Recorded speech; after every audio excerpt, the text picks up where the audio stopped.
Alhamdulillah, alhamdulillahirabbil alamin wassalatu wassalamu ala asyrafil anbiya'i wal mursalin wa ala alihi wa ashabihi ajmain amma ba'du. Bapak dan Ibu serta sahabat sekalian jamaah kajian Ba'da Maghrib Masjid Islamic Center Universitas Ahmad Dahlan. Alhamdulillah, puji syukur kita panjatkan kehadirat Allah Subhanahu wa taala. Salawat dan salam tak lupa kita sanjungkan pada uswah hasanah kita baginda Rasulullah Muhammad sallallahu alaihi wasallam.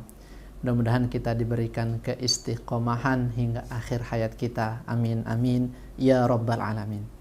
Bapak dan Ibu yang dimuliakan Allah, insya Allah pada kesempatan Ba'da Maghrib kali ini kajian kita akan membahas tentang zuhud dan sikap sederhana. Kajian hadis bersama Al-Ustadz Haji Rahmadi Wibowo Suwarno LC MAM Home yang saat ini sudah bersama kita secara virtual. Ustadz, mudah-mudahan nanti dalam keadaan sehat, dan mungkin langsung saja kita awali kajian Ba'da Maghrib kali ini dengan sama-sama melafazkan bacaan basmalah. Bismillahirrahmanirrahim. Selanjutnya kepada Ustadz Rahmadi dengan segala hormat disilahkan Ustadz. Baik. Bismillahirrahmanirrahim. Assalamualaikum warahmatullahi wabarakatuh. Waalaikumsalam warahmatullahi wabarakatuh. Alhamdulillah. Alhamdulillahirabbil alamin wa bihi nasta'in ala umuri dunya waddin. Wassalatu wassalamu ala asrofil anbiya'i wal mursalin wa ala alihi wa ashabihi wa man tabi'ahum bi ihsanin ila yaumiddin wa ba'd. Orang suara saya terdengar Mas Dian? Terdengar jelas Ustadz. Dari ini laptop saya kok. Oke, baik.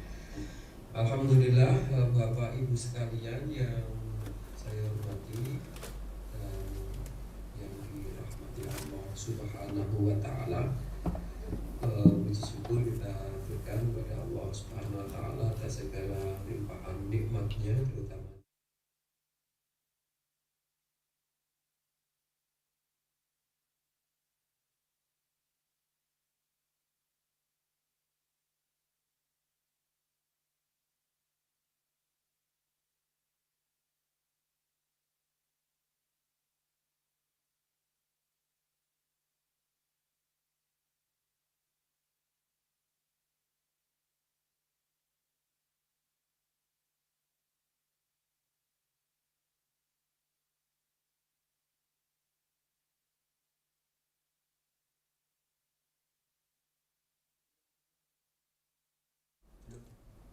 Belum terlihat. ampun ya. Ya. Baik, kita akan membahas Bapak Ibu sekalian beberapa hadis ya terkait dengan Afan Ustadz, di layar kami belum ya. muncul Ustadz Afan. Belum ya, oke, sebentar.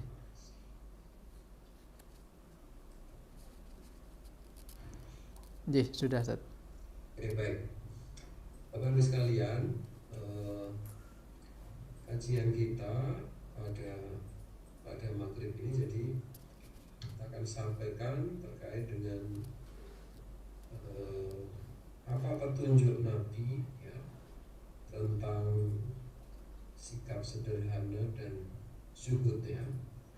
Saya mengulangi kembali bahwa apa yang disampaikan oleh Nabi ya, baik itu yang berupa Al-Quran ya, yang kalamullah, maupun yang itu yang disebut dengan hadis Nabi, itu kan sebagai petunjuk ya Bapak Ibu sekalian. Jadi dalam memandang hidup dan petunjuk bagaimana menjalani hidup kan begitu.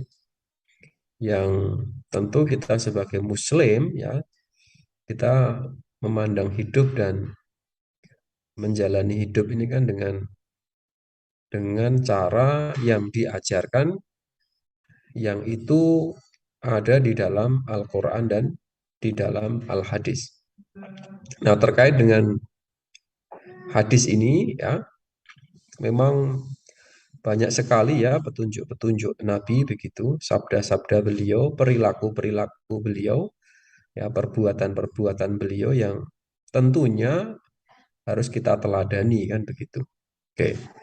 Jadi itu saya kira itu menjadi gambaran yang mendasar ya, menjadi landasan kita begitu. Jadi apa yang kita lakukan, apa yang kita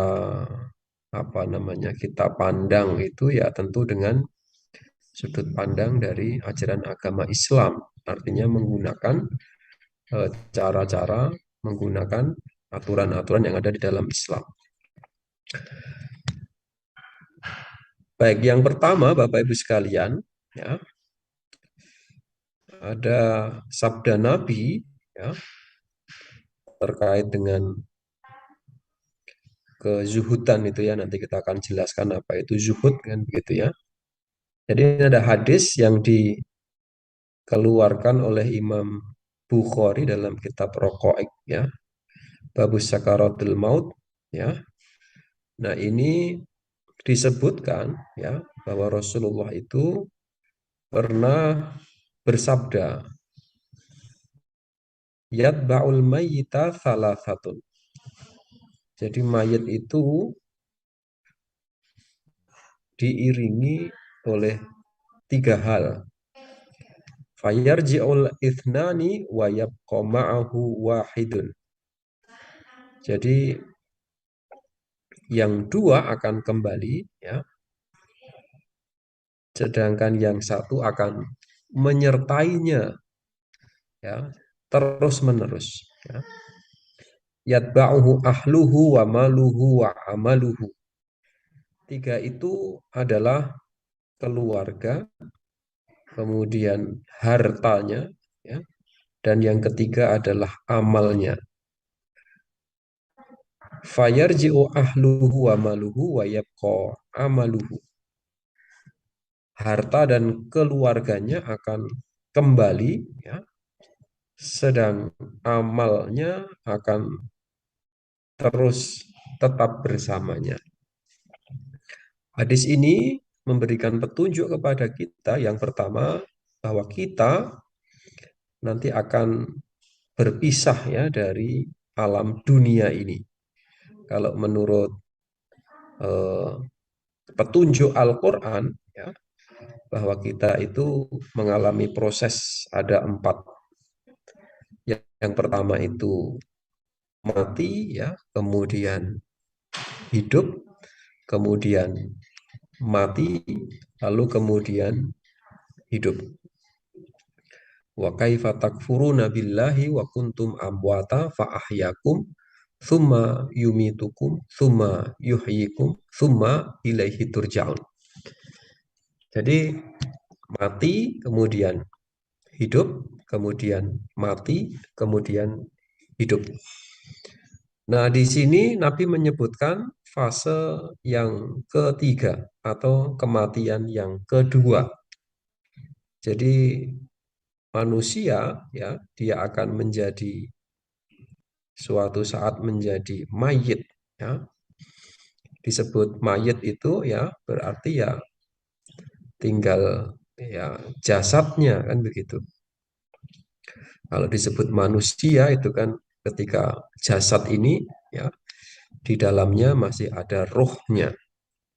Nah, Nabi menyebutkan Bapak Ibu sekalian, jadi semua yang ada di muka bumi ini ya, yang sekarang masih disebut manusia ya nanti akan menjadi mayit, lalu memberikan informasi ada tiga hal yang harus diperhatikan. Yang pertama apa? Yang pertama adalah keluarganya. Saya kira ya keluarga ini kan menjadi penting dalam kehidupan kita. Ya. Yang kedua adalah harta. Ya.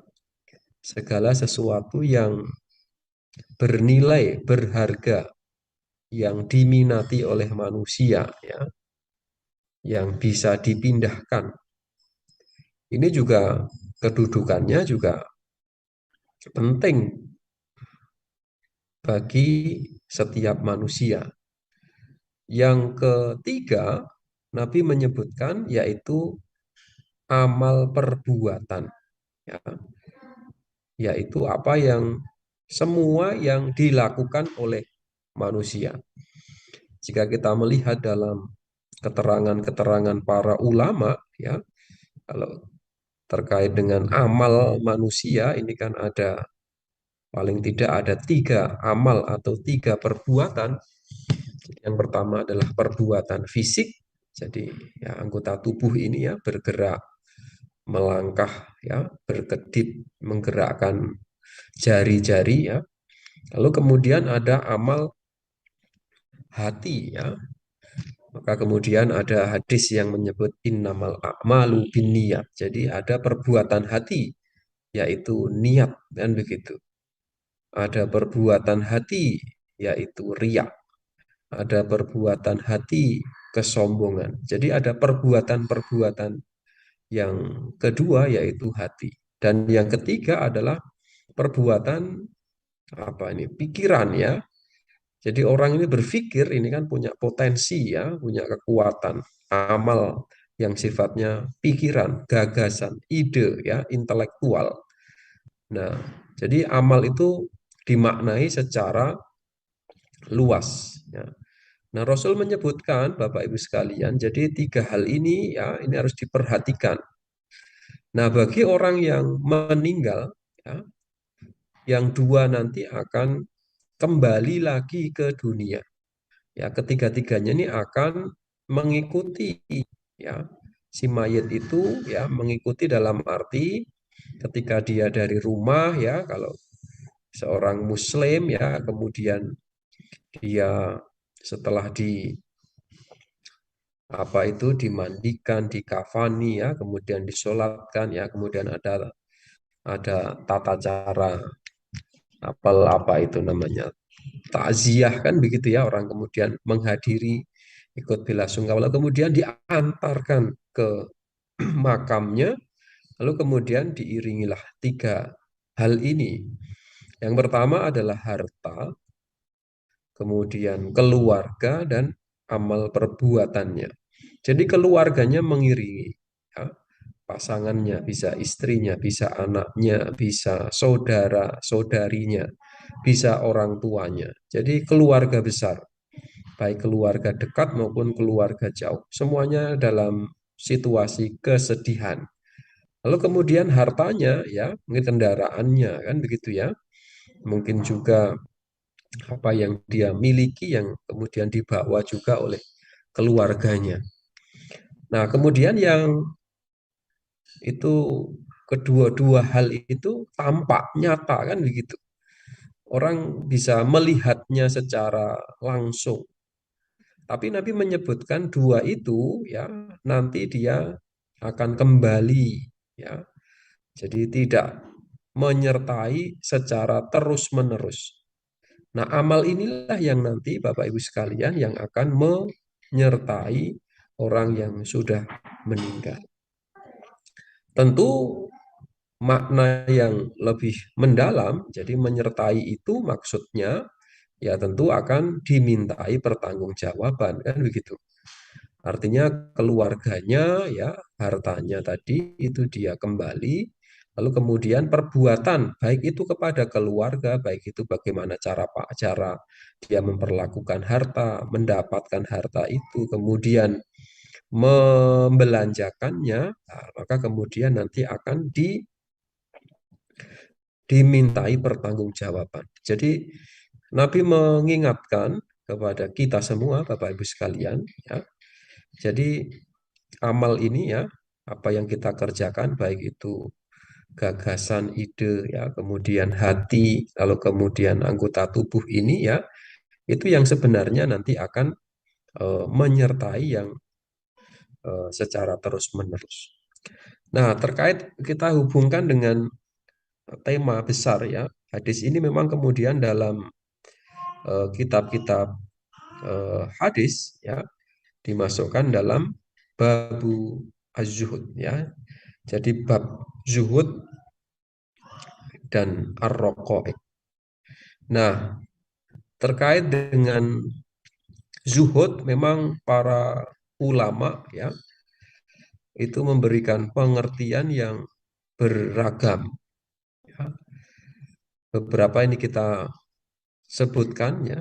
Misalnya yang pertama ini Al-Qushairi ya, beliau menyebutkan jadi zuhud itu adalah tidak merasa bangga dengan kemewahan dunia yang dimiliki dan tidak merasa sedih ketika kehilangan harta.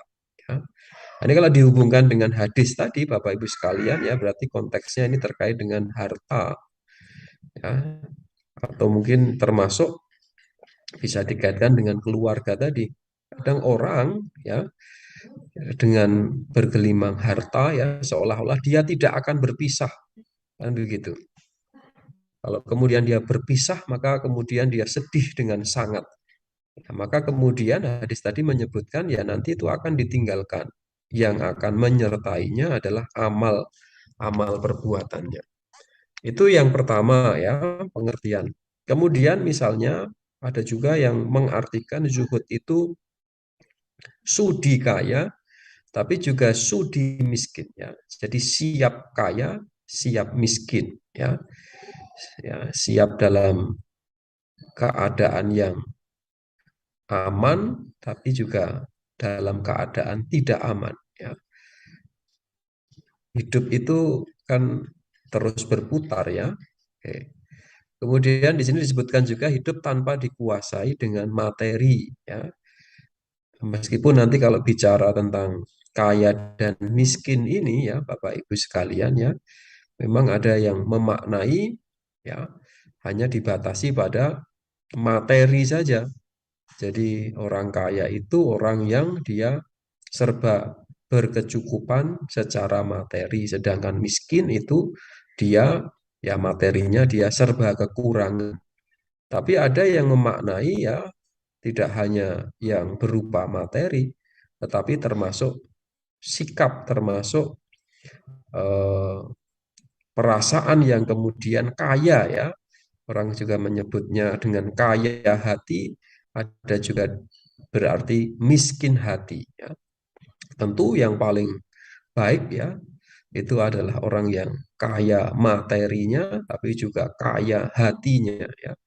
Maka kalau kaya hati itu berarti ya dia tidak dikendalikan oleh harta itu kan begitu. Tapi kalau kaya materi hatinya miskin ya maka berarti ya dia masih selalu butuh, dia tergantung dengan harta itu. Nah, harta tidak menghalangi seseorang ya dalam hubungannya dengan Allah, dengan Tuhannya. Ya. Saya perlu sampaikan juga, Bapak Ibu sekalian, ya harta ini kan memang eh, punya kecenderungan untuk membelokkan, punya kecenderungan untuk me, apa ya, menjauhkan dari dari ajaran agama, karena memang dari kebahasan ya harta itu kan dalam bahasa Arab adalah malun ya, yang itu kemudian terambil dari kata malaya milu yang artinya bengkok, artinya itu dia condong, miring kan begitu. Maka punya kecenderungan ya, sering kemudian ada yang bertanya, kita ini kan kalau beribadah itu kalau punya harta banyak dan ketika tidak punya harta ya punya kecenderungan yang lebih merasa khusyuk, lebih merasa ya betul-betul dekat dengan Allah itu ketika ya tidak ada hartanya. Ada yang berpendapat seperti itu. Jadi harta itu ya tidak menghalangi seseorang dalam hubungannya ya dengan Allah Subhanahu wa taala. Maka nanti eh, memandang harta ya, makanya harta itu dalam konsep Islam ya itu kan mutlak miliknya Allah Subhanahu wa taala. Maka ketika ada ajaran untuk kemudian membelanjakan di jalan agama, ya maka kemudian dia harus mengikutinya. Jadi bukan kepemilikan manusia secara mutlak, tetapi manusia itu hanya dia dititipi, ya, dia itu hanya memiliki tapi sifatnya hanya hak pakai saja, ya. Maka kalau hak pakai maka dia terikat dengan pemilik aslinya. Nah, itu yang dimaksud harta itu nanti kalau dihubungkan dengan kepemilikan, jadi mutlak miliknya Allah Subhanahu wa taala. Kemudian ada yang mengartikan, ya, zuhud itu, ya, seseorang yang perilaku zuhud itu adalah tidak rakus terhadap dunia, ya, tidak bermegah-megahan, ya, termasuk kemudian mendermakan sebagian besar hartanya untuk kepentingan umat. Maka nanti menyikapi apa yang dimiliki, ya, maka dia harus tahu mana yang itu menjadi kewajiban, ya, mana yang itu menjadi anjuran, ya, mana itu yang menjadi kebolehan, mana yang menjadi larangan. Misalnya yang wajib, ya, kalau mungkin bapak-bapak ini, ya, yang sudah berkeluarga, sudah punya penghasilan, yang wajib itu kan berarti memberi nafkah kepada keluarganya, kan begitu. Itu yang kemudian harus ditunaikan, termasuk juga yang harus ditunaikan, ya, kalau tadi hubungannya dengan sesama manusia, dengan keluarga, maka harus dikeluarkan, dibelanjakan, ya, dikeluarkan untuk apa? Ya, untuk zakat. Karena zakat itu kan sesuatu yang wajib, ya. Meskipun kemudian harus dihitung, ya, nisabnya kan, kemudian haulnya, ya, ketentuan-ketentuannya. Tapi itu menjadi kewajiban, ya. Apa yang kita peroleh, ya, gaji, ya, itu kemudian ada zakat profesi. Nah, itu menjadi suatu hal yang harus dikeluarkan. Lalu kemudian yang sifatnya anjuran, ya, Bapak Ibu sekalian, ya, ya banyak sekali, ya, ini yang disebutkan di sini, ya.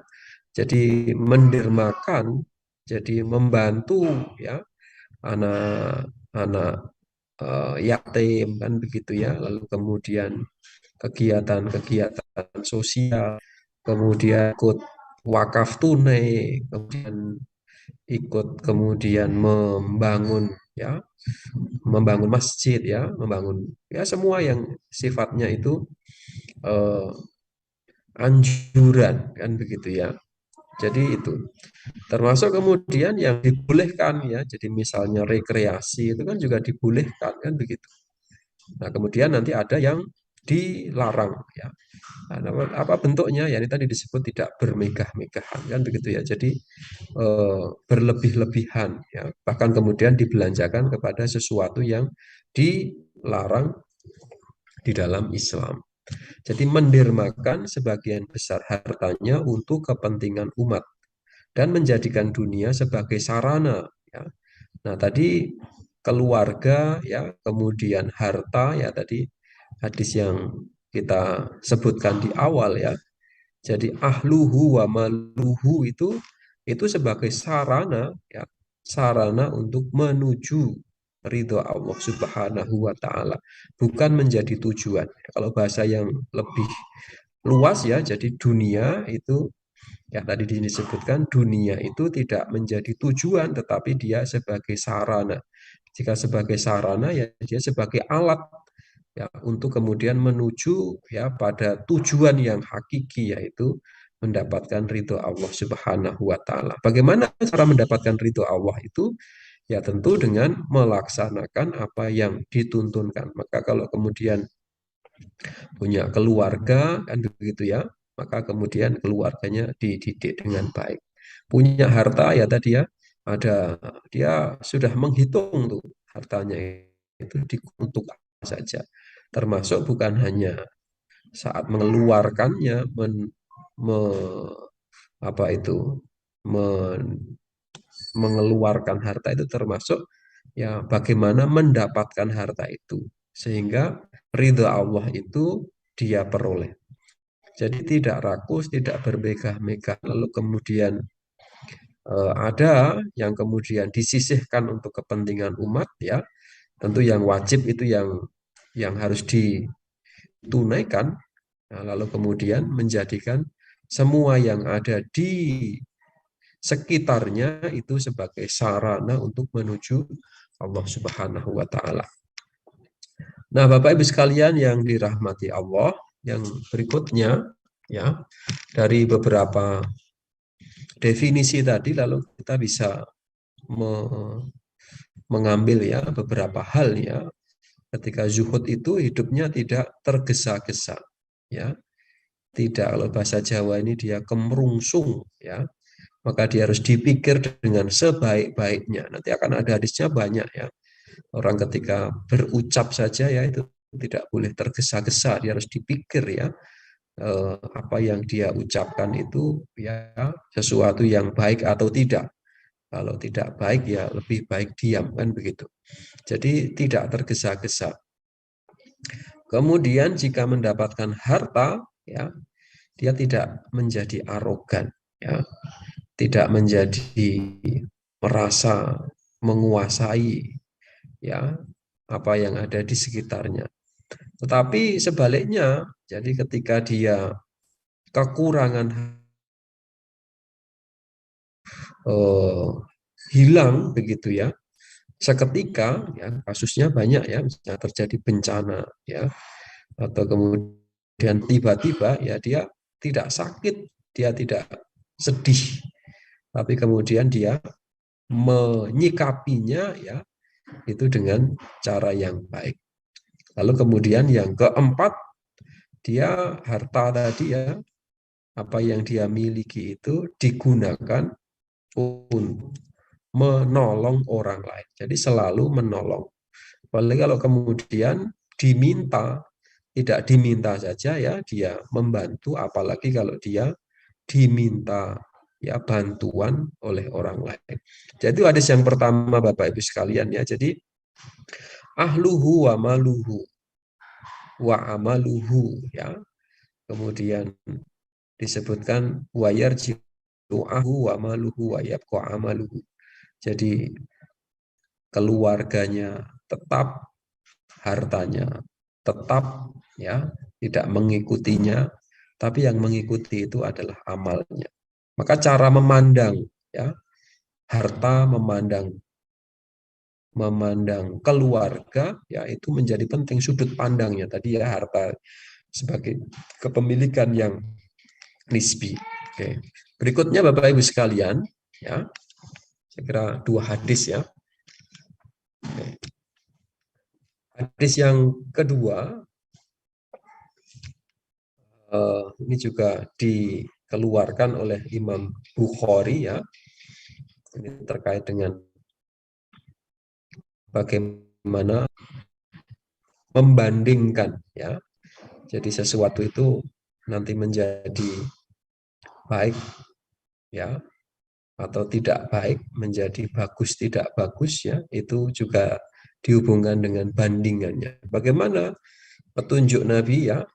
Jadi Rasulullah Shallallahu Alaihi Wasallam pernah bersabda, "Idza nadhara ahadukum ila man fudzila alaihi fil mali wal khalqi fal yangdur ila man huwa asfala minhu." Ya, jadi Rasulullah bersabda, jika salah seorang di antara kalian melihat orang yang memiliki kelebihan harta dan bentuk, ya, atau rupa, maka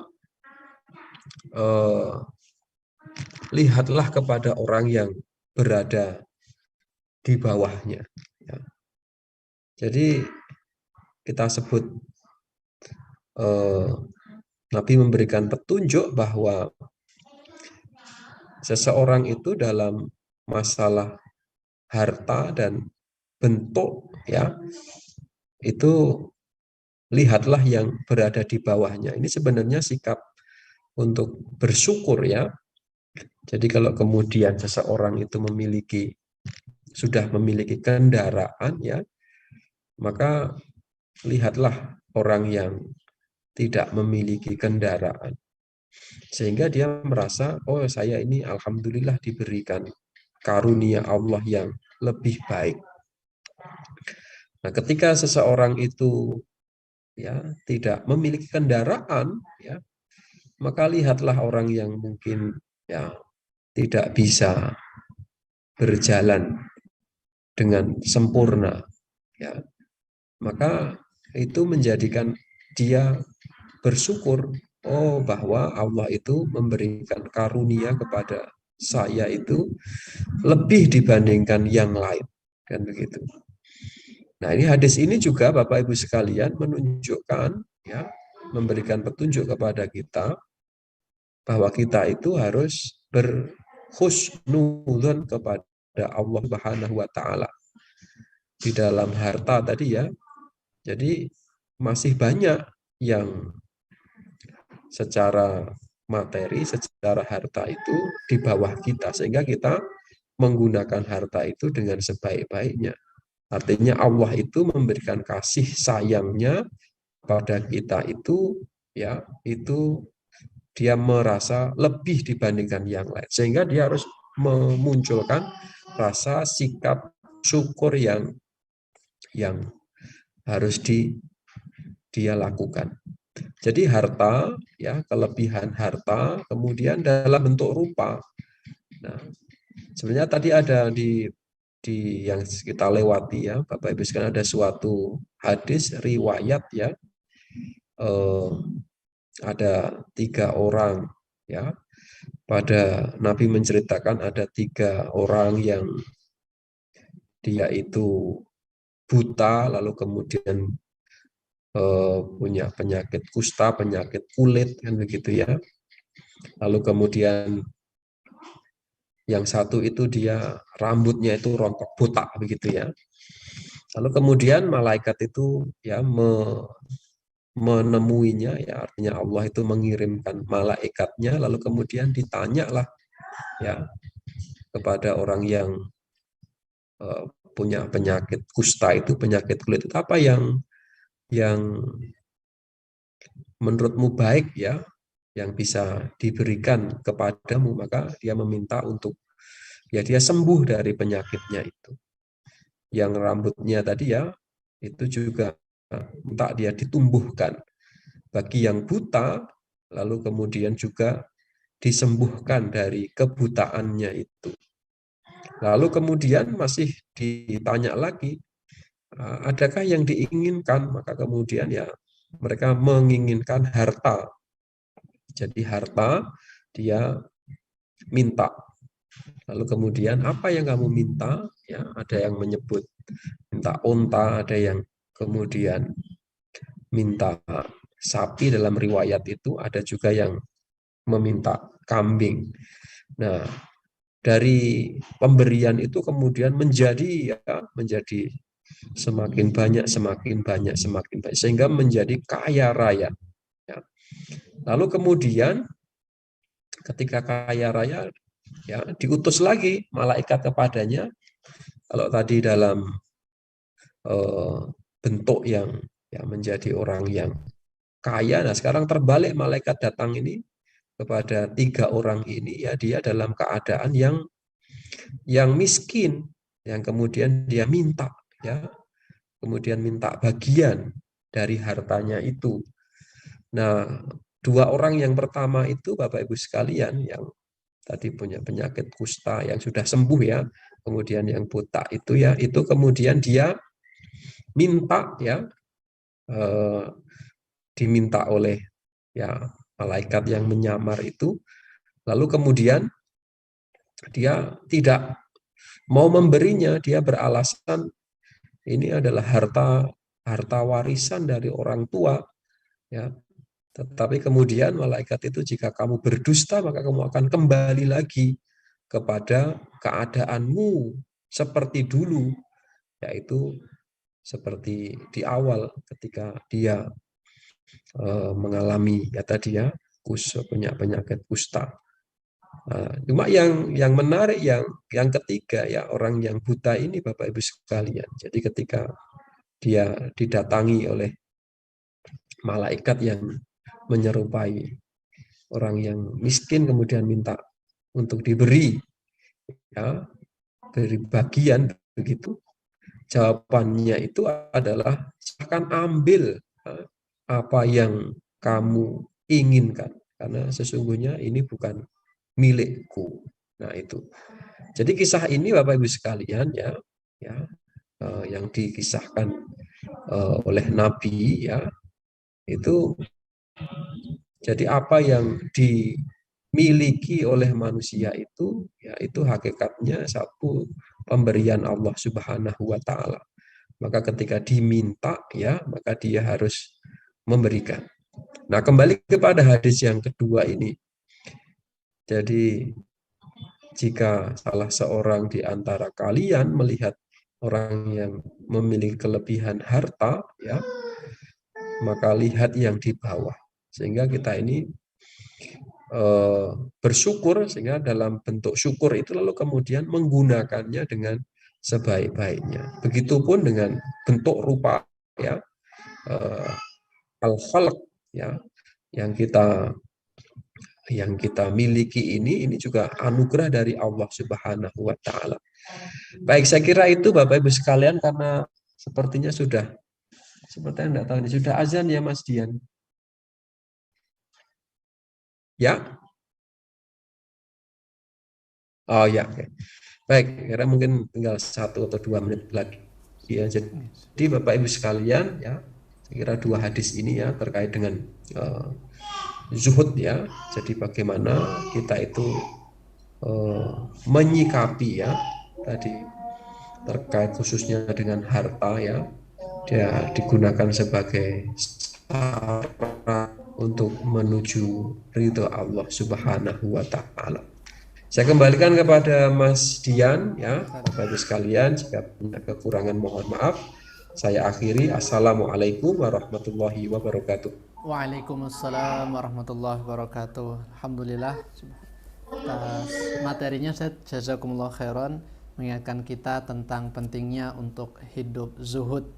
Semoga ini memberikan kita ilmu yang bermanfaat dan bisa kita amalkan dalam kehidupan sehari-hari. Baik Bapak Ibu serta jamaah sekalian yang dimuliakan Allah, berhubung kita sudah masuk untuk sholat isya, maka kajian kita cukupkan terlebih dahulu dan insya Allah akan kita sambung pada pertemuan pekan yang akan datang. Sekali lagi jazakumullah khairan Ustadz atas materinya. Mohon izin kami tutup. Bapak Ibu yang dimuliakan Allah, kita cukupkan dan kita akhiri dengan sama-sama membaca lafaz hamdalah. Alhamdulillahirabbil alamin. Subhanakallahumma bihamdika asyhadu an la ilaha illa anta astaghfiruka wa atubu ilaik. Nun wal qalami wa ma yasturun. Wassalamualaikum warahmatullahi wabarakatuh. Waalaikumsalam warahmatullahi wabarakatuh. Matur nuwun. Sami-sami Pak Haryadi. Kau belum adzan sini ya?